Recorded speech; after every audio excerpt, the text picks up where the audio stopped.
Bom, enquanto a turma vai entrando aqui, eu quero dar as boas-vindas a todos que se programaram para esse webinar que faz parte da agenda de ESG da Abrapsa.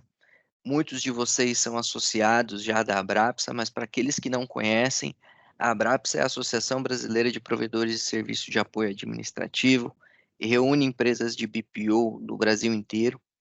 E o nosso objetivo é trazer eh, conteúdo, conhecimento, tudo aquilo que pode agregar às empresas associadas no que tange à administração, boas práticas de gestão, finanças, ESG, tudo aquilo que pode ajudar o desenvolvimento e o crescimento do setor de BPO no Brasil, tá?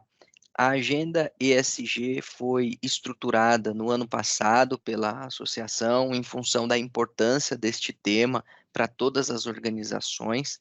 Este ano teremos alguns eventos para que possamos trazer vários insights, conhecimentos, tirar dúvidas para os associados acerca desses assuntos e como é que isso, de fato, impacta a vida do empresário? Como é que se organiza isso dentro da organização? O tema ambiental, o tema de governança, o tema social. E hoje, nós temos o prazer, a honra aqui de receber o Guilherme Oliveira. Eu quero agradecer a sua presença, tá, Guilherme? Que nos compartilhará muito conhecimento acerca do tema do mercado de carbono, que é um tema que tem sido falado bastante nos últimos anos, tem ganhado força, mas que ainda é algo pouco conhecido, até mesmo pelos empresários mais sofisticados. Então, a ideia aqui é que nós, enquanto executivos, líderes de firmas de consultoria, de BPO, tenhamos conhecimento sobre esses temas para que nós consigamos implantar isso dentro da nossa organização, se for o caso, ou minimamente saber conversar sobre o tema com os nossos clientes que muitas vezes estão preocupados e estão trabalhando nisso. É, Antes da gente começar, o Guilherme, eu quero só falar um pouco da estrutura dele, histórica, para vocês entenderem que é um profissional de peso que está vindo aqui compartilhar conhecimento com a gente. O Guilherme, ele é engenheiro ambiental e urbano, ele também é bacharel em ciência e tecnologia pela Universidade Federal do ABC, e ele é mestre em ciência e tecnologia ambiental também pela Universidade Federal do ABC. Então, do ponto de vista acadêmico, ele tem uma bagagem bem relevante. Mas o mais legal é que ele tem anos de experiência em sustentabilidade, gestão de mudanças climáticas. O conhecimento dele também inclui implementação de estratégias em programas ESG, avaliação do portfólio ambiental de organizações para identificação de oportunidades. E ele tem trabalhado no desenvolvimento de jornadas de descarbonização e adaptação às mudanças climáticas para mais de 50 empresas de diferentes setores. Hoje, ele representa a Future Carbon, que é uma das maiores nesse setor, e ele vai poder compartilhar conosco uma visão bem abrangente sobre o que é o mercado de carbono, tirar dúvidas. Ele vai discorrer aqui durante a palestra por aproximadamente 50 minutos, e aí, ao final da apresentação, vocês poderão colocar as suas perguntas aqui no chat. Se quiserem ir colocando ao longo da apresentação, não tem problema, mas ao final da apresentação, nós falaremos ao Guilherme quais são as perguntas e ele nos responderá, tá bom? Guilherme, seja bem-vindo, muito obrigado mais uma vez por essa disponibilidade, por compartilhar conhecimento conosco. Eu vou aqui tirar minha câmera para que você possa ficar à vontade e compartilhar todo o seu conhecimento conosco, tá bom? Obrigado.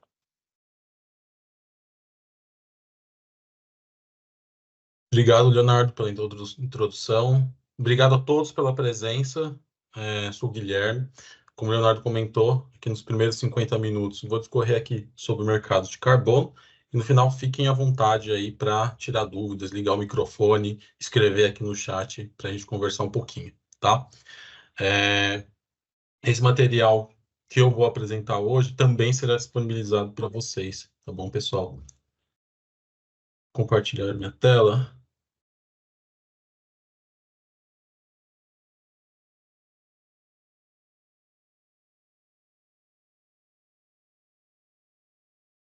Leonardo, só queria que você me confirmasse que foi compartilhado, por gentileza. Está compartilhado. Ótimo. Tela inteira agora, né? Inteira, exato. Ótimo, obrigado. Então, pessoal, hoje o conteúdo que a gente vai conversar aqui é um pouquinho sobre o mercado de carbono, tá? Em nome da Abrapsa, Associação Brasileira de Provedores de Serviço de Apoio Administrativo. Essa apresentação ela conta basicamente com 5 momentos, tá? Então, uma contextualização sobre a crise climática, desafio e oportunidade da nossa geração, quais são as soluções efetivas para a descarbonização, por que utilizar aí créditos de carbono, um pouquinho sobre o modelo da Future Carbon e o que a gente construiu até hoje.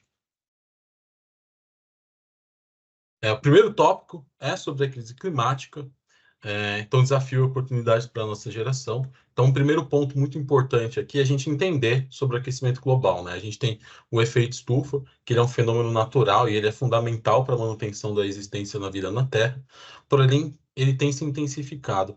E como ele funciona? Então, o Sol ele vai irradiando energia para a superfície da Terra, que vai absorver toda essa energia e a retransmite para a atmosfera em forma de calor.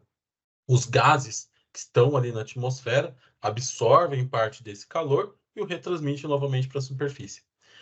Esse, né, o efeito estufa, ele é um fenômeno responsável por manter a temperatura média na Terra em torno aí de 14 graus Celsius no planeta, e ele é essencial para a existência da vida na Terra, tá? Se não fosse por ele, a temperatura na Terra seria em torno aí de menos 18 graus Celsius. Só que a grande problemática é quando a gente aumenta a concentração desses gases, que são chamados de gases de efeito estufa, na atmosfera, e eles começam a reter uma quantidade muito grande aí de energia solar e afeta todo o equilíbrio terrestre.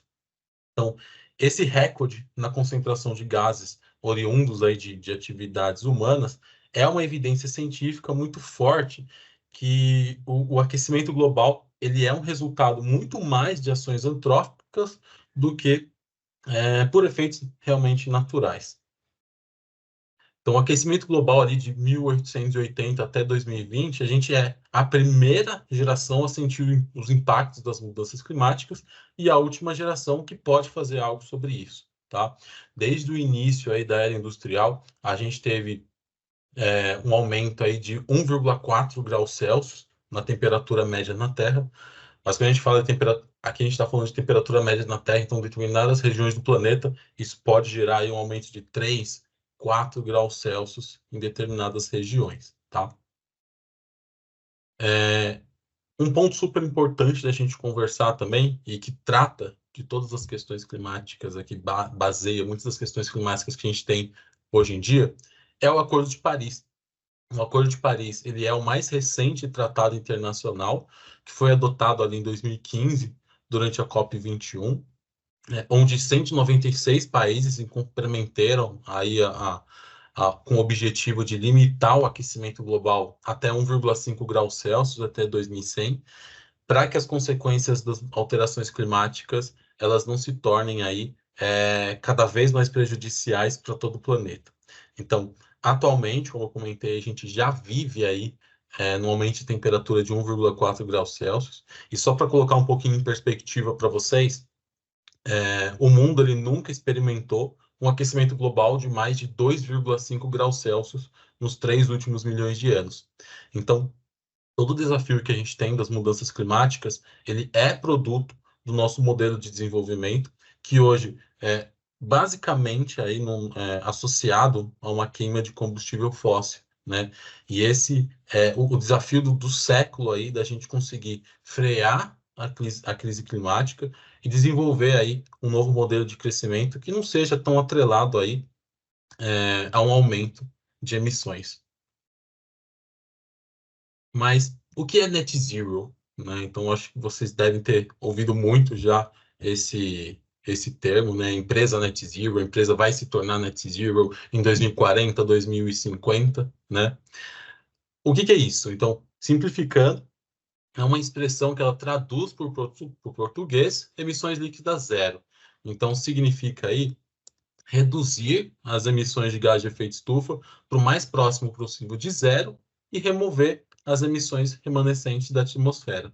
Então, o Net Zero aqui, ele vai materializar um pouquinho da ambição do que é preciso ir além, e assim as empresas elas ajudarem a entregar essas reduções das emissões, porque somente as nações elas se comprometerem com essas reduções, ela não consegue atingir a escala que é necessária aí para a gente fazer uma transformação aí do que toda a descarbonização ela requer.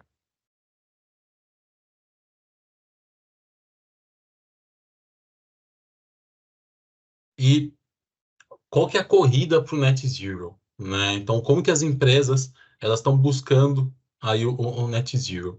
Então, uma das campanhas que foi originadas aí foi a Race to Zero da ONU durante a COP25, onde está chamando esses atores não estatais, então as organizações, em toda uma economia global, para assumir compromissos Net Zero. Então, basicamente, a intenção é reduzir drasticamente as emissões nas operações e na cadeia de valor. Então, é necessário que a gente tenha aí reduções reais em carbono e energia. Então, a gente tem uma eficiência de operações, de processos, e gestão de frota e de energia. Então, a empresa precisa propor aí planos de redução das emissões com determinados prazos, né? Então, por exemplo, muitas empresas assumem é, metas relacionadas ao ano de 2030, por exemplo. O que a empresa o máximo que ela vai tentar reduzir o máximo possível, né? E o que ela não consegue reduzir, ela vai para isso, ela vai fazendo substituições, né? Então ela vai adotando tecnologias aí renováveis e que sejam de baixo carbono. O que ela não consegue reduzir, ela compensa essas reduções residuais que são inevitáveis aí. Então, com crédito de carbono, então é importante aqui a redução ou o sequestro de emissões aí anualmente durante todo esse caminho. Então, adquirindo insumos e serviços com emissões que sejam incorporadas mais baixas. E onde não for possível a gente eliminar essas emissões, a gente neutraliza o impacto. Então, ao final do prazo estabelecido para que tenham essas reduções internas, aquelas emissões remanescentes são neutralizadas com crédito de carbono, com um perfil específico de projetos de sequestro de carbono, como, por exemplo, aí, reflorestamento. Então, nos últimos 3 anos, está muito claro que se a gente mantiver aí um ritmo atual, mesmo que a gente, com todos os compromissos que estão sendo estabelecidos, a gente chegar a um patamar, a gente vai acabar chegando num patamar aí de temperatura média global de 2,7 graus Celsius. E isso vai trazer uma mudança climática irreversível, tá? Então, essa campanha Race to Zero aí, ela foi organizada aí exatamente para que todas as organizações, todas as empresas assim, elas estabeleçam seus compromissos alinhados com o Acordo de Paris.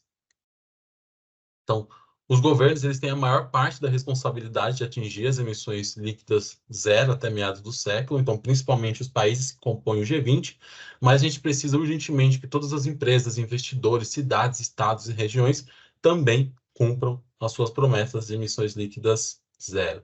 Isso aqui é uma fala aqui de Antônio Guterres, aqui secretário-geral da ONU. E quais são as soluções efetivas para a gente ter uma economia aí descarbonizada, né? Uma economia de baixo carbono? Então, a gente tem soluções efetivas para a descarbonização. Então, para alcançar o net zero, a gente não tem uma solução única, a gente não tem uma bala de prata, né? Então, a gente precisa desenvolver e implementar um conjunto estratégico e coordenado de soluções climáticas que sejam efetivas e baseadas aí em dados e na ciência. Então, a gente tem que ter um conjunto, uma combinação de estratégias aí que vão conduzir com que a empresa ela alcance uma neutralidade climática obviamente, isso também varia de setor para setor.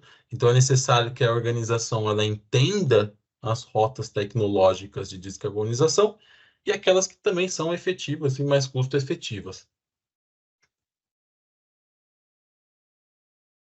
E para isso,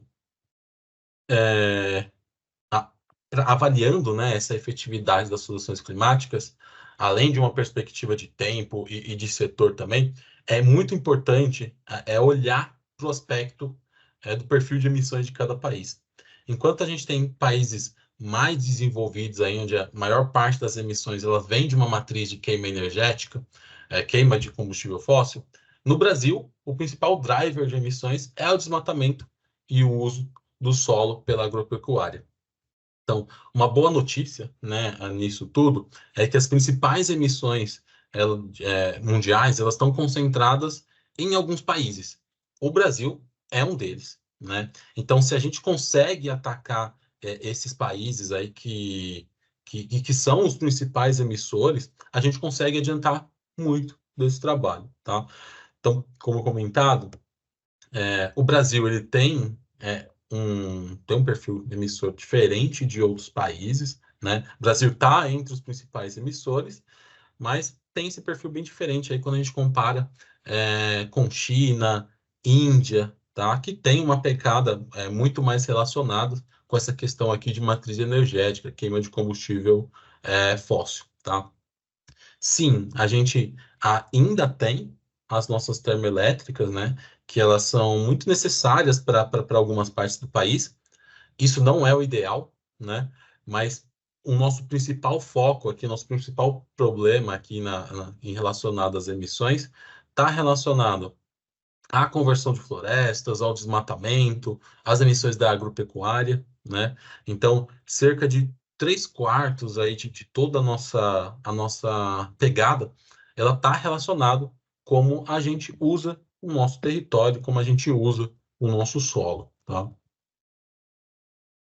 E por que utilizar aí créditos de carbono? Como a gente pode endereçar, então, todos os desafios que a gente tem aí da crise climática mundial? Então, a crise climática, ela exige esforços em várias frentes, né? E entre as opções, as soluções de mercado de carbono são populares porque elas funcionam através de mecanismos com que as empresas e as pessoas estão muito familiarizadas, que é o mecanismo de compra e venda. Quando a gente fala de mercado de carbono, né, a gente tem dois tipos. Então, a gente tem um mercado regulado e um mercado voluntário. Atualmente, no Brasil instalado, a gente tem um mercado voluntário, né, que a gente não tem é, os compromissos carbono neutro, né, os compromissos de neutralização das organizações ou net zero, eles estão muito estabelecidos aí pelas próprias empresas, então conforme padrões internacionais de governança climática, tá? Está sendo instalado no Brasil, né? Então iniciando aqui um mercado regulado com algumas diretrizes a partir de uma PL.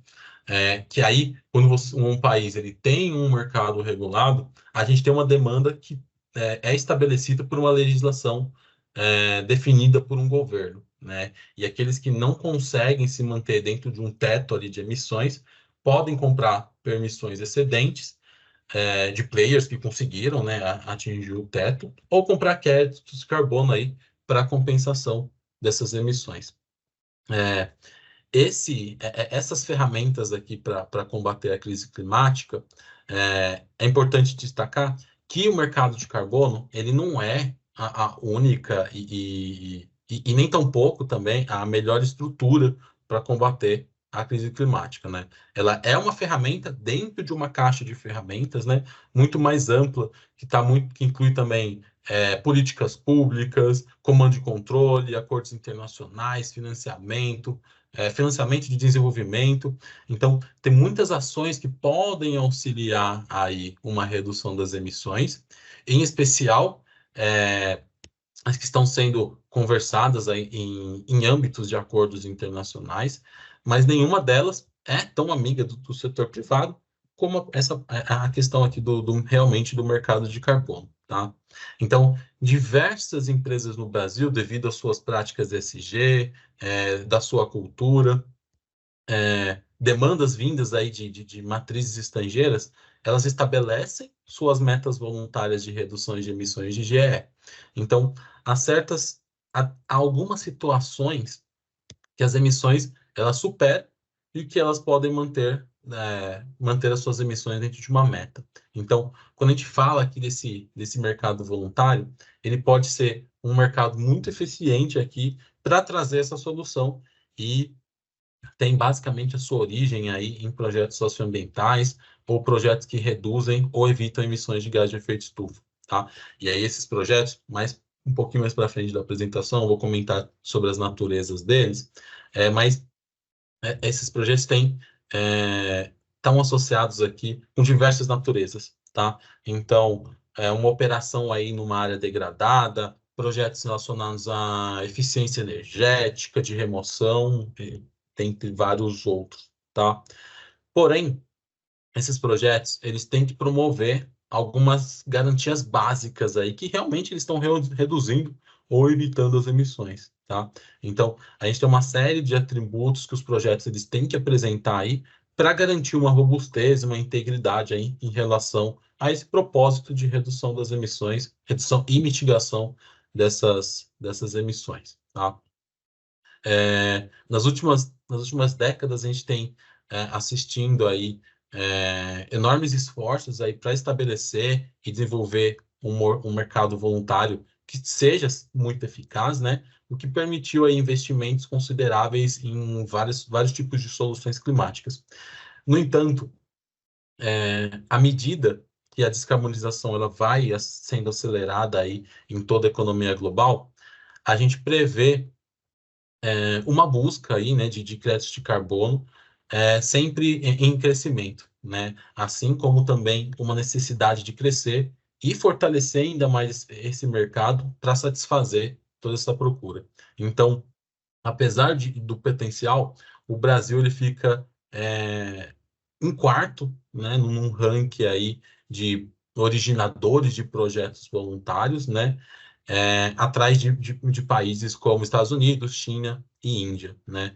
Então, a falta de protagonismo esperado do Brasil indica que há oportunidades ainda não aproveitadas e que podem ser destravadas aí por novas políticas públicas e catalisadas aí por novos atores.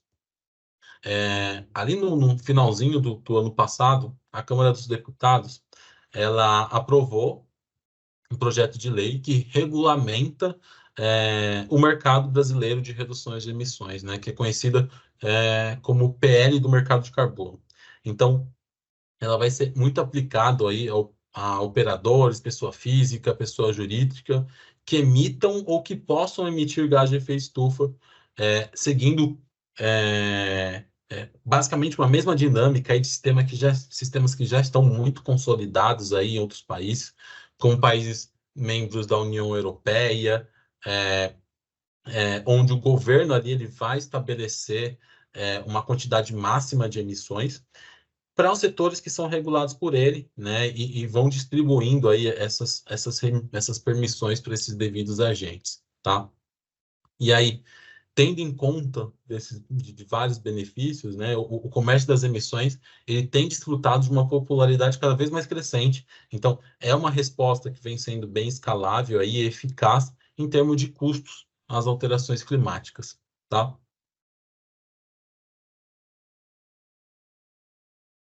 Qual que é a evolução do cenário regulatório nacional que a gente vem tendo, tá? Tudo isso aqui iniciou em 2009, com uma política nacional sobre mudança de clima. A gente passou ali em 2012 pela implantação do Código Florestal, 2016 pela Estratégia Nacional de REDD+, 2020 e 2021 programas de floresta carbono, Política Nacional de Pagamentos por Serviços Ambientais. Em 2022, a gente teve aí o início, né, do que se tornou essa PL do mercado de carbono, que foi o decreto 11.075, aqui a gente tinha planos setoriais de mitigação das mudanças climáticas. Em 2023, a gente teve vários projetos de lei para mercado de carbono, no legislativo e no executivo, culminando aqui na PL de carbono. E em 2024, né, a gente já tem instalado aqui e vai seguindo aqui a implantação do Sistema Brasileiro de Comércio de Emissões.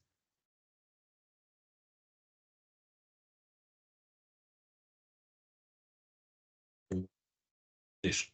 quais são as atualizações que a gente tem do PL 2148/15 do mercado regulado. Então, ele foi aprovado ali pela Câmara dos Deputados em dezembro de 2023, porém ele precisa de uma aprovação do Senado, que provavelmente era para acontecer aqui em março, né, ele passar aqui para abril. Então, no Brasil, ele vai ter 4 ativos de carbono diferentes, tá? Então, ele vai ter licenças de emissão, então, que são cotas que são distribuídas gratuitamente ou por leilão aí para a quantidade de emissões. Certificados de redução e remoção verificadas de emissões, então, crédito de carbono proveniente de mercados voluntários, e cujas essas metodologias elas têm que ser sempre verificadas, né, e aprovadas e registradas nesse sistema brasileiro de comércio. Títulos de de dívida ambiental, que é um título usual aí que é baseado em crédito de carbono, e o pagamento pode ser em dinheiro ou em crédito de carbono, e os créditos de carbono, que é o puro ativo dos mercados voluntários, tá? E quais são os principais participantes desse mercado? Então, são geradores, então são aqueles que têm um direito ao uso da terra, então os proprietários, titulares dos direitos, arrendatários. Os desenvolvedores, as empresas que financiam, desenvolvem, gerenciam e fornecem assistência técnica, como a Future Carbon. Certificadoras, que são as detentoras de metodologias para certificar os projetos de carbono que possuem critérios de monitoramento, reporte e verificação. Os operadores, que são as entidades reguladas que detêm as fontes e instalações emissoras de GE, e todo esse mercado regulado de carbono ele vai abranger operadores, além das autoridades reguladoras e de supervisão, né? Agora, o mercado voluntário, ele abrange geradores, desenvolvedores e certificadoras.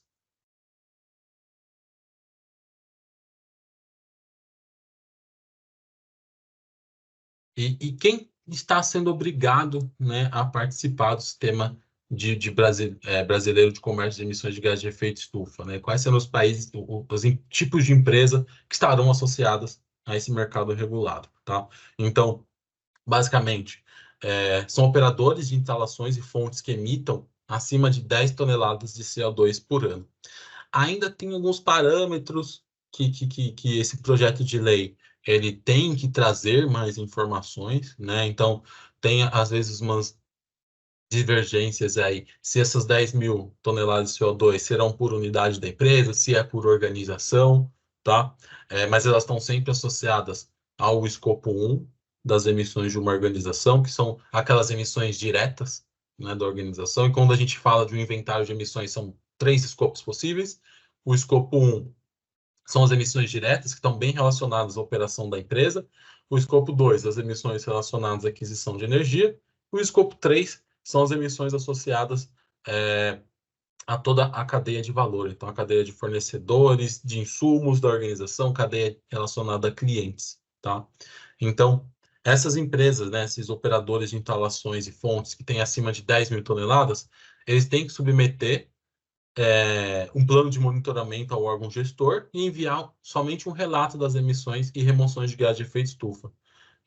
Então, esses patamares aqui podem ser majorados aí pelo órgão gestor e pode ser levado em conta aí o custo-efetividade da regulação, o cumprimento da PNMC e dos compromissos que são assumidos aí, e alguns outros critérios que poderão aí ser definidos por esse órgão gestor. Agora, para operadores das instalações e fontes que emitam acima de 25 mil toneladas por ano, a gente tem essas mesmas obrigações, né, aqui ao lado, e a apresentação de um relato de conciliação periódica de obrigação. Então, as obrigações, elas aplicam-se apenas às atividades para quais existam metodologias de mensuração, relato e verificação consolidada, conforme é definido pelo órgão gestor, tá? Então, aqui, além de publicar somente as emissões, como são as empresas que têm entre 10 e 25 toneladas de CO2 equivalente, quem tem acima de 25 tem que mensurar, né? Tem que relatar essas emissões, mas também ela tem que ter ações aí de precificação interna de carbono. Não sei se todos já ouviram falar aqui de precificação interna de carbono, mas a intenção de precificar o carbono é que a gente internalize aí um custo social da produção, tá? Então, quando a gente olha para esse conceito aqui, a gente consegue extrapolar o conceito de precificação para um mercado europeu aí que já está estabelecido há, por exemplo, 10 anos, ou um mercado pequeno aí como o da Califórnia, dos Estados Unidos, ou um mercado entre países como foi ali relacionado a Kyoto, tá? Então, esse instrumento de precificação de carbono ele é muito importante para acelerar a velocidade aí que a gente precisa atingir aí, já em 2050, por exemplo, para arrumar para um net zero. Então, basicamente, a gente tem dois instrumentos aí para precificar. Então, que é aplicado um preço por quantidade de emissão, então num formato de tributo, tá? Então, aqui seria basicamente um mecanismo idêntico a qualquer outro tributo que se paga hoje. Então, é um preço que se pagaria por um limite de emissão definida por um agente regulador, tá? E para cada unidade disso, né, cada unidade que é emitida acima desse patamar, a gente tem que pagar um tributo, tá? Então, ali a gente é determinada aí para a empresa uma meta e ela recebe uma nota fiscal com tributo a ser pago, tá? Além disso, também pode ser um outro instrumento da precificação, através do mercado. Então, é estabelecida uma meta, onde vai definir ali quais são os agentes que são regulados e uma permissão de emissão, e quem passa dessa quantidade, ela pode comprar. E quem fica abaixo pode vender, tá? Então, toda essa precificação interna de carbono aí, ela é uma principal ferramenta aí para desmobilizar toda essa transição dentro das empresas, né? Porque ela vai conseguir entender realmente quanto custa reduzir as emissões para atingir os seus objetivos que estão relacionados aí com o Acordo de Paris. Então, ela vai definir ali qual que é o preço por tonelada de CO2 equivalente para o negócio dela, tá? Para a realidade tecnológica, para a realidade de matéria-prima e insumo. Lógico que isso aí depende muito dos objetivos da empresa, né? Mas ela olha para todo o seu portfólio de projetos e para cada um deles ela tenta entender aí qual que é o custo de implementação. Então, quando ela estabelece, né, quando ela consegue estabelecer aí, a partir desse portfólio de projetos, o quanto custa implementar, ela consegue priorizar, então ela vai ter que relatar também como que vai ser essa priorização aí e implementação por custo, mas também ela consegue entender qual que é um preço médio aí dentro de toda a carteira de projetos que ela vai ter aí, para que ela possa comprar permissões do mercado, ou de repente verificar se é melhor ela pagar um tributo, dependendo do tipo de precificação, tá?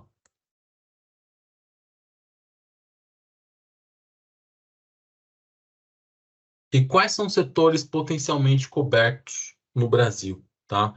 Então a gente tem o CAL, agricultura, transporte aéreo, termoelétricas, alumínio, resíduo, frigoríficos estão associados aqui à parte de pecuária, química, ferro e aço, vidro, cimento, florestal, mineração, alimentos, transporte terrestre e petróleo e gás. Tá? Essas aqui devem ser os setores que que serão potencialmente cobertos no Brasil com a instalação de um mercado de carbono por aqui, tá?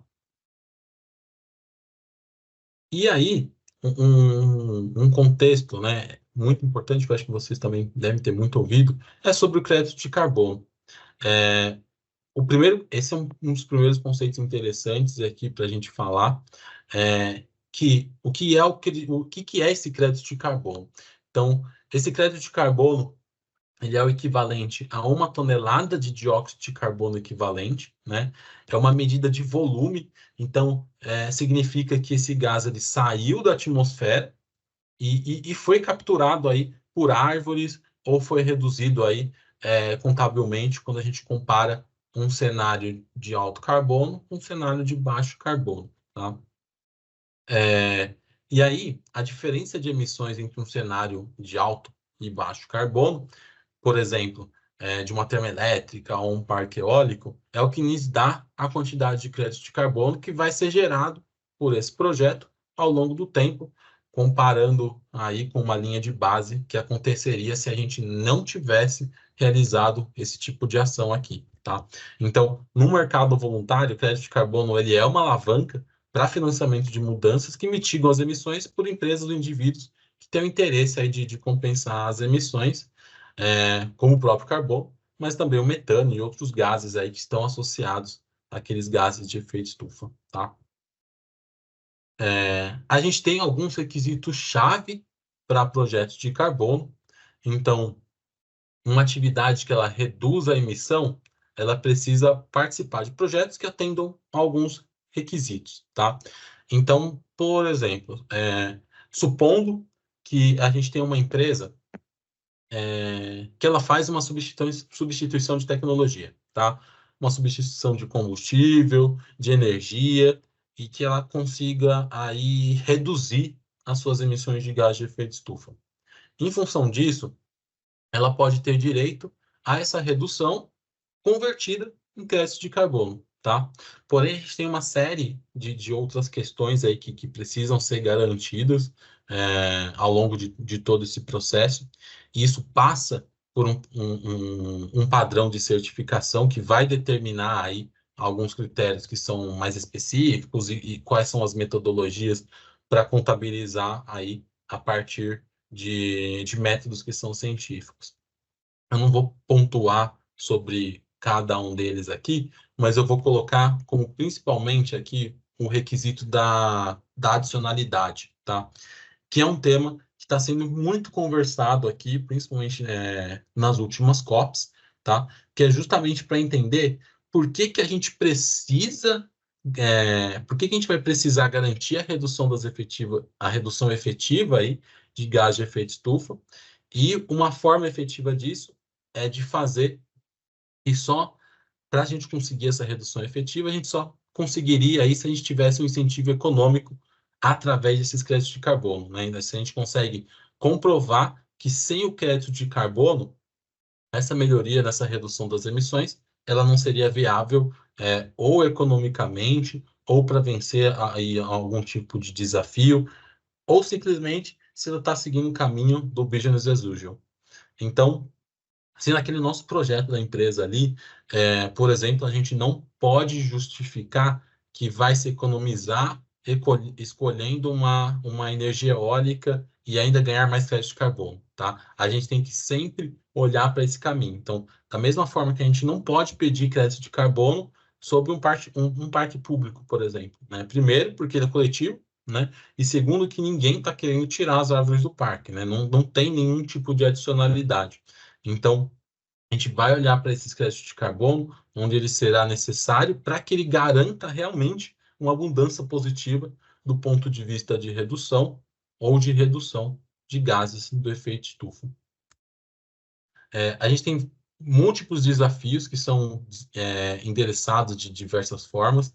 Então, os principais atores aqui é uma certificadora, que é uma organização que geralmente ela não tem nenhum tipo de fim lucrativo, mas que ela define essas diretrizes e requisitos para projetos, como Verra, Gold Standard, American Carbon Registry, tem o GCC. A gente tem um proponente do projeto, que são os atores com propriedade originária sobre o projeto. Então, o projeto pode ter um número de proponentes de projeto, que tem um controle geral e é responsável por um projeto, como proprietários de terra, de tecnologia, também financiador e desenvolvedor.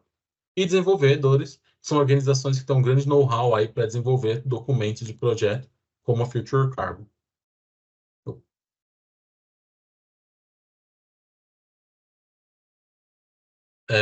E quais são os principais atores envolvidos aí num processo de desenvolvimento de projetos e geração de créditos?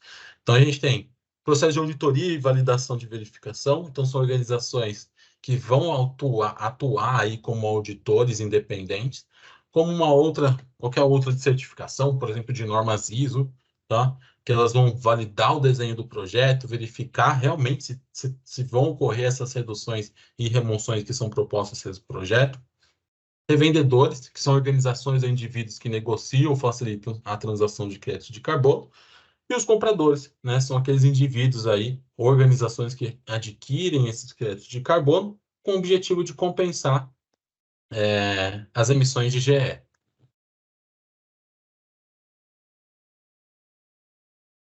E como que a gente tem um projeto de carbono, né? Qual que é a estrutura necessária aqui para a gente ter um projeto de carbono? Então, quando a gente olha para o ciclo do mercado, como que vai nascer esse crédito de carbono? Então, basicamente, a gente passa por 6 etapas, tá? Então, a gente tem, lógico, o marco zero aqui, que a gente identifica qual que é um ativo ambiental, e a etapa zero é um estudo de viabilidade, então ele é um detalhamento aqui se o projeto vai ser viável do ponto de vista técnico e do ponto de vista econômico, para verificar critérios de adicionalidade, o custo-benefício e assim por diante, se eles estão efetivamente presentes, muito especial aí, se o projeto ele tem potencial de passar por um escrutínio aí de realmente gerar crédito de carbono, né? Ou se ele já é inviável de repente já nessa primeira análise, tá?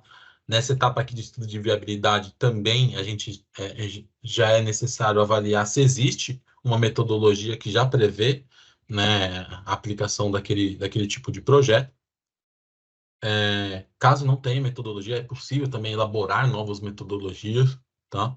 A etapa 1, que é elaborar o documento de concepção do projeto aqui, que é o chamado PDD, tá? A gente escreve relatório aí explicando como vai ser o projeto, quais são as partes envolvidas, a localização, como vão acontecer as reduções das emissões.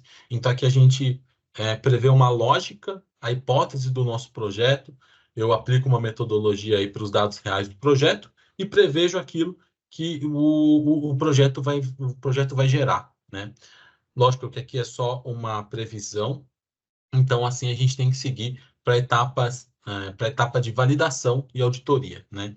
Então passa-se aqui por uma primeira auditoria, onde é contratada uma empresa aí para validação de terceira parte, para análise se esse relatório aqui, ele vai atender todas as regras de mercado de carbono, e tendo essa opinião positiva, aqui ela vai verificar se a hipótese do projeto ela está de acordo com o padrão, com a metodologia. Eles vão visitar o projeto, caso a atividade dele já tenha sido iniciada, e aí a gente dá prosseguimento com a etapa de registro do projeto, essa etapa 3. Nessa etapa aqui, o projeto passa a existir e a seguir a gente faz uns monitoramentos, né? Aqui o projeto ele passa a ser visível para o público, então ele ainda não gerou crédito de carbono, tá? Ele ainda precisa passar pela etapa de elaboração de um relatório de monitoramento, tá? O crédito de carbono é sempre uma certificação por um resultado que já foi atingido. Então, é necessário fazer o acompanhamento e monitoramento desse projeto, por exemplo, de janeiro a dezembro de 2024, com relação a quanto, por exemplo, aí, de efluente, pensando aí um tratamento de efluentes. Então, quanto de efluente foi recebido, quanto de biogás, por exemplo, foi gerado, e assim por diante, tá? Aqui a gente volta depois de um tempo no projeto e a gente olha de novo para esses dados, né? E para o projeto para garantir que aquela premissa que foi prevista lá no PDD realmente se concretizou e a sua quantidade, tá? Depois a gente segue para uma etapa de verificação e auditoria. Então, é contratada uma empresa de verificação para analisar esse relatório de monitoramento, para garantir que ele atendeu a todas as regras e tudo que o documento apresentou sobre o monitoramento. E fechando essa auditoria de verificação, a gente parte para o registro dos créditos de carbono. Então, a gente tem a apresentação de um relatório aí que vai informar a empresa que reduziu, por exemplo, ela reduziu 50 mil toneladas de carbono equivalente. A gente emite esse relatório em uma plataforma de registro e a gente recebe aí 50 mil unidades digitais que são referentes a esses créditos de carbono. Cada um deles, né, tá equivalente a uma tonelada de carbono, e é com isso que a gente pode fazer algum tipo de transação, de venda para outra empresa. Eu posso aposentar, tirar esse crédito aí de circulação, e assim que realmente que um crédito de carbono ele passa a existir, tá? Aqui, cada um dos critérios tem um valor unitário para garantir que eles não possam ser vendidos para diferentes pessoas também, né, diferentes empresas ao longo do tempo. Então, essa aqui é uma forma de garantir que cada crédito de carbono ele é único e ele só vai ser negociado e aposentado uma única vez, tá? Então, da primeira etapa até a etapa de registro do projeto, ela é realizada uma vez a cada 7 anos, e aí depois a gente vai ficando as outras etapas aqui, que pode ser realizadas anualmente, ou a cada 2 anos. Então, aí é a gente que define aí qual que seria a periodicidade da verificação. Então, esses primeiros tópicos, esses primeiros pontos a cada 6 anos, e os seguintes aqui a cada 2 anos, tá bom? E a gente tem múltiplos desafios e múltiplas soluções. Então, como eu comentei lá atrás também, a gente tem muitos tipos de projetos de carbono, né? Então, a gente costuma muito falar aí de projetos de carbono, de créditos de carbono em floresta, de energia renovável, mas quantos são os tipos de projetos possíveis, tá? No último estudo aqui da Ecosystem Marketplace, que é um estudo que eu recomendo bastante para vocês, né? Que é uma fonte muito ampla e que todo ano aí traz estudos muito bons e que estão disponíveis online. Eles fizeram uma revisão da tipologia mapeada com base numa pesquisa aí que eles fazem com todo o mercado voluntário de carbono, e eles mapearam 170 tipologias de projetos, tá? Então, a gente tem uma taxonomia bem grande aí com diferentes frequências. Então, por exemplo, a gente tem muito pouco tipo de projeto que é relacionado a transporte, por exemplo, tá? Então, comparativamente a outros projetos que estão associados aí a projetos de floresta, e uso do solo, energia renovável, que ficam bem à frente aí numa questão de volume de crédito com energia e florestas bem à frente, tá? Os preços médios de crédito de carbono por tipo de projeto, tá? A Trove Research, ela mostra um potencial ali de REDD Plus e as atividades de restauração em 16 países principais.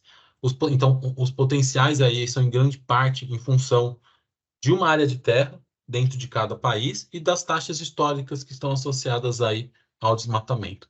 Então, no Brasil, ele tem 50% do potencial mundial de REDD Plus e restauração, principalmente, né, associado às taxas históricas de levantamento aí, em determinadas regiões do país. Então, um dos parâmetros que também vão associar aí, né, o custo desse carbono e se um projeto é viável de carbono numa determinada região é aquela a força do desmatamento ao redor daquele projeto, tá?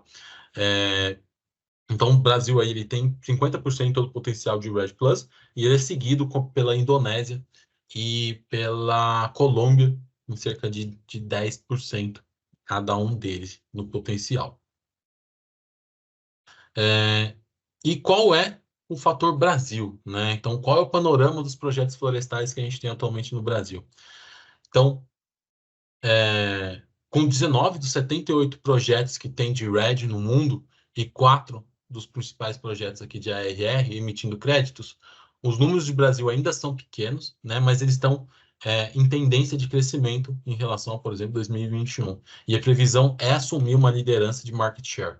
Então, o Brasil ele tem 50% do potencial mundial de REDD Plus e restauração, seguido pela Indonésia e Colômbia, aí, com cerca de 10% em cada um deles. O Brasil ele pode ser o maior provedor de crédito de carbono, vindos aí de soluções baseadas na natureza. Então, mais de um quarto das oportunidades globais de reflorestamento e conservação ambiental, o Brasil ele se destaca com o maior potencial de geração de crédito de carbono até 2030. Então, ele responde aí por 15% das oportunidades de sequestro de carbono por meio das soluções baseadas na natureza. E ele é o país com maior potencial de adoção de práticas agrícolas sustentáveis. E o Brasil ele tem o maior número de projetos no mundo, então 23% de todos os projetos de REDD+, com 19 projetos que emitiram crédito, né? Ele tem o terceiro maior número de créditos emitidos no mundo, que representa aí 15% dos créditos de mercado voluntário de carbono, então uma média de quase 3 milhões aí, em torno aí de 3 milhões de créditos de carbono por projeto no Brasil. Então, a gente vem vendo aqui, né, todo esse potencial de crescimento. Então, um estudo aí da Brazilian Utilities Carbon Credits no Brasil estima que o mercado voluntário de carbono ele vai crescer 10 vezes até 2030 e que o Brasil ele vai aumentar o seu market share, tá? Então, esse estudo aqui ele identificou que em 2020 que REDD+ e energia dominavam o mercado no Brasil, somando 94% dos créditos de carbono aí.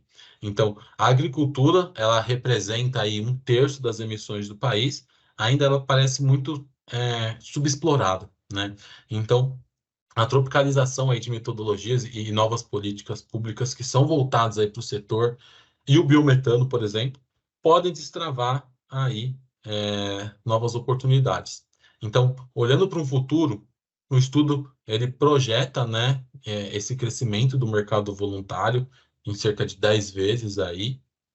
E para esse estudo, o mercado de carbono no Brasil, tanto regulado quanto voluntário, ele tem um potencial de chegar aí em 240 bilhões de reais por ano. Então, impulsionado principalmente aí por suas florestas. Então, apesar, né, de, como eu já comentei, o Brasil ele tem todo esse potencial, mas ele está num quarto lugar aí, num ranking de originador de projetos voluntários. Então, ele fica atrás dos Estados Unidos, da China, e da Índia. E qual que é o modelo Future Carbon? Então, a gente cria um mercado voluntário de carbono 2.0, tá? Então, a gente tem uma diversificação setorial, metodológica e geográfica. Então, um ecossistema de soluções climáticas aí visando esses marcos aí 2030 e 2050. Sofisticação financeira aí para utilizar os melhores instrumentos para financiar o crescimento acelerado em escala. E integração de uma tecnologia em todas as etapas do projeto e no desenvolvimento de frentes de atuação. Então aqui é um caminho novo aqui, um caminho empresarial aí para um futuro net zero. Então aqui dentro da Future Carbon, que é uma client business, ela atua num ecossistema de soluções climáticas aqui focado em contribuir decisivamente para a construção de um futuro que seja um futuro sustentável.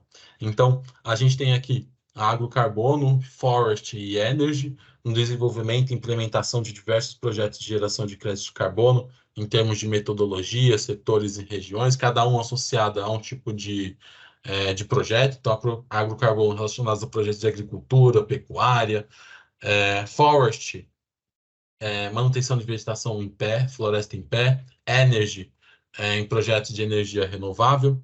Solutions Academy, eu sou coordenador técnico aqui da Solutions Academy. A gente apoia as empresas aí desde a primeira fase de educação sobre o tema até a concepção e implementação da sua jornada aí net zero. E a finance e a tech, que a gente alavanca aí um capital intensivo aí para a gente investir em estratégias de projetos de crédito de carbono com base em um modelo de implementação que seja robusto aí para garantir a proteção ambiental e desenvolvimento social das comunidades locais. Então, aqui a gente busca o máximo democratizar e potencializar o mercado de compra e venda de créditos, né? Então, a criação de produtos financeiros aí para atrair dinheiro do mercado financeiro, uma mesa de negociação de crédito de carbono em escala global também, então compra e venda de ativos de proprietários e dos nossos parceiros e também de terceiros, né, de outras empresas. Então, a gente tem um modelo de one-stop shop, então um modelo completo de soluções e negócios climáticos e destravando o valor aí em diferentes setores, utilizando diferentes metodologias e modelos de projetos para a geração de crédito de carbono. Valor compartilhado, então parceiros certos e que estejam alinhados aí garante a permanência dos projetos ao longo do prazo. Porque a gente está falando, quando a gente fala de projetos de carbono, a gente está falando de uma parceria aí de 30 anos, tá? Para geração de crédito de carbono, e projetos que vão muito além do carbono. Então a gente sempre buscar impactos socioambientais também e um desenvolvimento social dentro das comunidades. E sempre aqui tentando integrar aqui uma tecnologia de ponta, então tecnologias que são escaláveis aqui para o mercado de carbono, para que ele atinja um novo patamar. E quais são os diferenciais competitivos?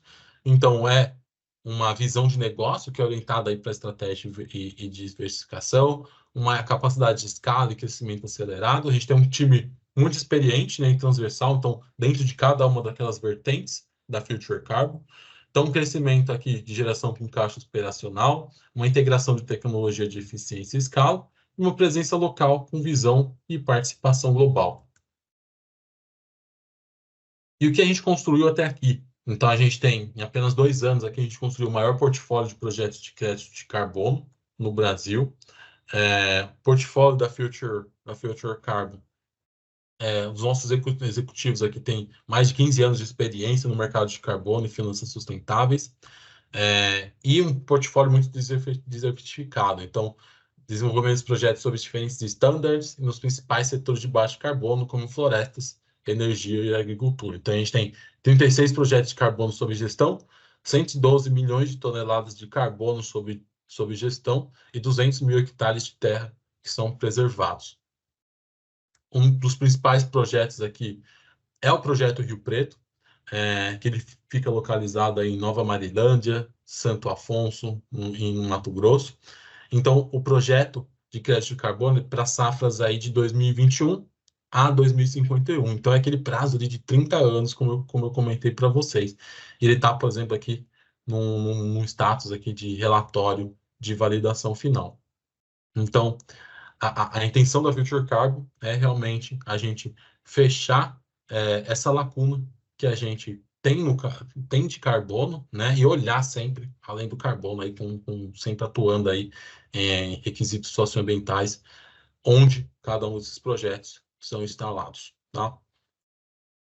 Pessoal, a parte que eu precisava passar aqui para a gente de conteúdo seria isso. Tá? Agora eu vou abrir para vocês para dúvidas, comentários e percepções sobre o tema. Tá? Aqui embaixo também tem os meus canais de contato, tanto o e-mail quanto o LinkedIn. Tá?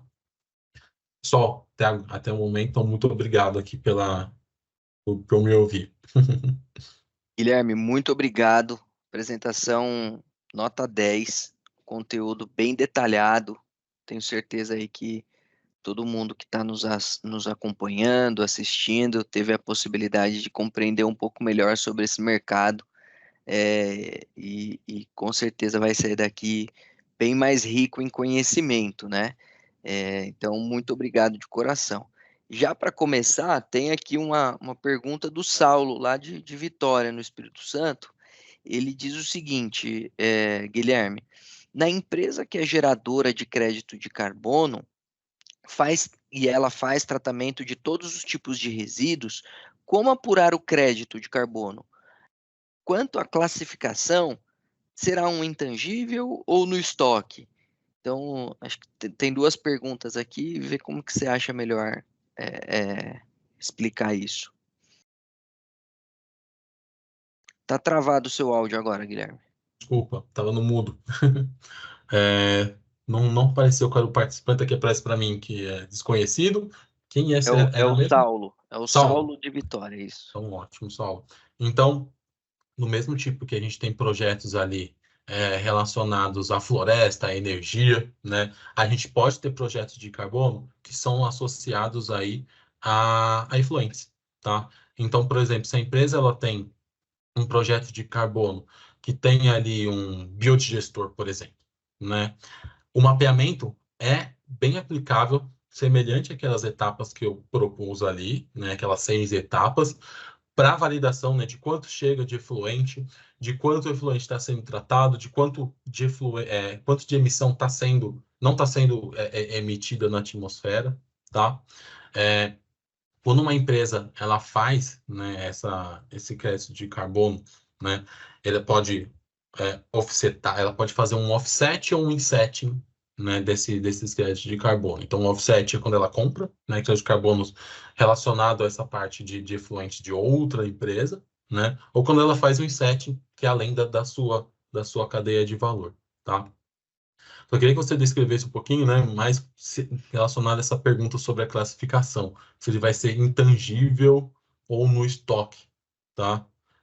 Eu Para esse acho que projeto de essa carbono. pergunta dele veio porque ele é contador, então ele já Uhum. quis entender como é que eu classifico na contabilidade, né? É, Hum, tá, beleza, beleza. Mesmo quando você tem você fez um projeto de carbono, né? Você tá, ou você fez o projeto de carbono, você já vai ter uma redução das emissões, certo? Quando você vai quantificar as suas emissões no inventário de carbono, ele já vai estar essas reduções das emissões aplicadas no seu próprio inventário, tá? Então não vai estar associado a um estoque de carbono, tá? Ela já vai ser reduzida, já vai ser abatida do seu próprio inventário de emissões, tá? perfeito. Muito bom. Tem outra pergunta aqui. Com relação ao objetivo Net Zero, muitas empresas que nos acompanham aqui, Guilherme, são empresas prestadoras de serviço. Uhum, Então, é normal a pessoa, o executivo, o empresário, pensar o seguinte: por ser prestação de serviço, o meu impacto é quase zero já, né? Eu tenho um impacto, obviamente, toda uhum, companhia traz esse impacto, sim. mas não é um impacto tão relevante quanto uma indústria, por exemplo. Uhum, Diante disso, qual é a minha postura? Eu não tenho o que fazer? Ou sim, existe um primeiro passo, mesmo que seja um pouco mais tímido, menos complexo? uhum. Ótima pergunta, Leonardo. Todos, como eu comentei, né? Somente os países, eles não vão conseguir atingir as metas de redução ali alinhadas ao Acordo de Paris. Então, as empresas, elas precisam apoiar, né?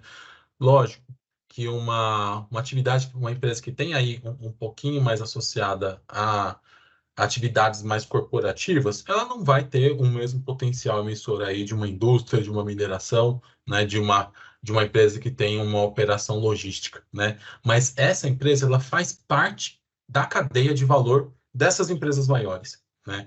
Então, somente as empresas juntas, né? Então, essas empresas, uma indústria, uma mineradora, acionando a sua cadeia de valor, pensando ali num escopo 3 ali de emissões, é a partir daí que ela consegue auxiliar essa empresa maior, né, no cumprimento também de metas de atingimento aí de metas net zero aí de emissões líquidas zero, tá? Então somente se a gente coletivamente a gente atua aí nessa questão de redução das emissões, a gente consegue atingir essa neutralidade climática, né? Então, mesmo você não sendo uma empresa que tem um potencial muito elevado, você também pode atuar juntamente com essas outras empresas aí na redução das emissões, tá? Perfeito. Uma outra pergunta aqui diz o seguinte: até pouco tempo Uhum, atrás, a venda poderia ser realizada para empresas do exterior que tinha projetos previamente aprovados pelo comitê responsável. uhum. Atualmente, a venda poderá ser realizada para empresas sediadas no Brasil, mesmo que não tenha projetos aprovados neste comitê? Uhum. Sim, a intenção inclusive do mercado regulado, né, a gente possibilitar aqui vendas de crédito de carbono entre países também, né? Então você pode adquirir um crédito de carbono não necessariamente de um país, somente de empresas ou de projetos que estejam instalados aqui dentro do Brasil, tá? Mesmo no mercado voluntário, né, empresas de fora, né? empresas da União Europeia podem adquirir créditos de carbono que estão sediados no Brasil, tá? Então não tem necessidade de somente uma empresa adquirir crédito de carbono que esteja associada ali no seu próprio mercado, tá? Perfeito, isso é ótimo. A Camila Cristina também fez uma pergunta aqui dizendo: considerando que devemos controlar o estoque de créditos de carbono, como Uhum. devemos considerar o custo? Uhum. Acho que você está comentando do custo para você ter o projeto ou após o crédito emitido. Seria legal se você, Camila, pudesse dizer isso, ó. Ela Isso, concordou após o contigo. crédito ser emitido. Isso tá. Perfeito. Dependendo do tipo de projeto, tá? É, o custo de um crédito de carbono ele pode variar muito, tá? Mesmo pensando num mercado regulado. Então, ele pode variar, pensando aqui em crédito de carbono que a gente tem em mercado aqui, ele varia muito aí de $2 até $15, tá? O que implica muito, né, nessa variação de custo do projeto aí de crédito de carbono? O tipo de metodologia, o tipo de projeto, né? Se um projeto é mais novo, se um projeto é mais antigo, né? Geralmente, créditos que estão associados aí é, à energia renovável, eles têm um custo mais baixo, tá? Mas aí, quando você tem projetos, por exemplo, de conservação de mata nativa, né? Conservação de vegetação, e você tem aquele olhar além do carbono, né? Então, junto com projetos sociais, das comunidades que estão em torno do projeto, tudo isso possibilita que você tenha um incremento no custo do seu crédito de carbono. Então, você pode atingir aí até $12, $15 dentro do mercado voluntário, tá? Dentro de um mercado regulado, aí esses valores eles seriam aí mais fixos, por exemplo, né? E aí dentro de mercados regulados, por exemplo, da União Europeia, né? A gente tem custos mais fixos aí de crédito de carbono também, tá? Muito bom, show de bola. Guilherme, uma empresa está interessada em estruturar de fato um projeto nessa área. Uhum, É, Como é que funciona? Ela contata você e você vai orientar quais são os primeiros passos. Você disse que faz uhum, uma curadoria, né, desse processo. Como é que funciona? uhum. Exato, tá? Então, muitas pessoas pensando naquelas 6 etapas que eu propus para vocês, né? A gente apoia todas aquelas etapas, tá? Então, desde uma etapa inicial ali de verificação se o projeto ele é realmente viável, se ele vai gerar créditos, né? Se a gente tem uma metodologia, porque às vezes um projeto ele não gera crédito, não, então o processo de geração de crédito tem um custo, né? E às vezes ele não se torna viável. Só que ele é muito importante também, às vezes, aquele projeto para a redução das emissões, né? Então a gente consegue identificar essas duas opções, por exemplo, né? Então a gente vai desde a etapa inicial ali, aquela etapa zero que eu tinha proposto ali do estudo de viabilidade, que é realmente ver se ele é viável ou não, né?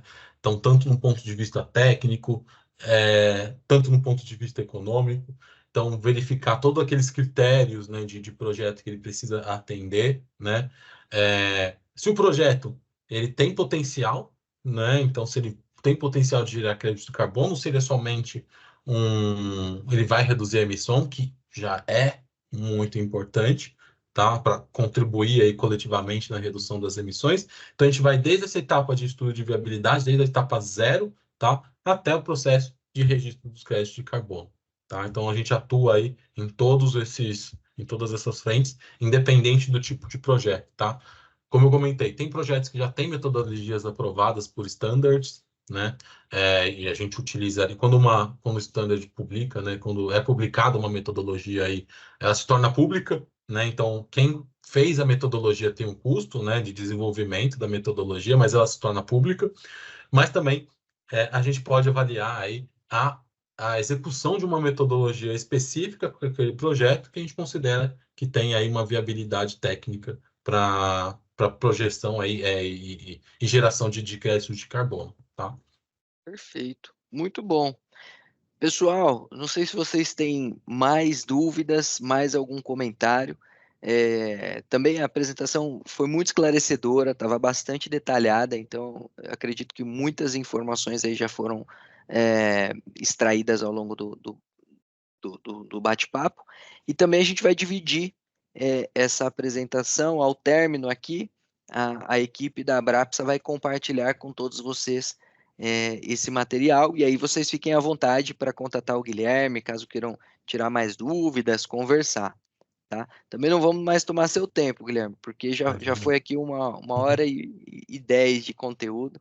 Eu quero, em nome da Abrapsa, agradecer pela sua gentileza, pela disposição de compartilhar conosco conhecimento, um tema tão importante que faz parte, né, dessa agenda ESG, que a gente está desbravando. Esse ano aqui a gente vai ter muitos conteúdos sobre a sigla, e o E, sem dúvida, é algo muito importante que todos os nossos clientes aqui, todas essas empresas prestadoras de serviços que estão aqui, representam grandes indústrias, grandes organizações de nível inclusive internacional. Então, esse tema tem que estar na ponta da língua de todos os executivos, dos líderes da organização, porque em algum momento vai ser colocado em pauta. Então, saber que existe o Guilherme, que representa uma das mais importantes firmas desse setor e que tem conhecimento, que pode ser uma conexão, isso é fundamental. Então, muito obrigado, Guilherme. Foi uma honra ter esse tempo contigo, tá? Obrigado, Leonardo. Obrigado pela oportunidade. Obrigado a todos que nos ouviram, tanto estão presentes aqui, quanto que depois vão assistir essa gravação aí no YouTube. Então, muito obrigado. Qualquer dúvida, fiquem sempre à vontade para me contatar a Future, tá? Estamos sempre por aqui para auxiliar, tá bom, pessoal? Obrigado a todos. Ótimo dia. Até breve. Obrigado. Tchau, pessoal. Boa semana. Bom dia. Tchau, tchau, pessoal.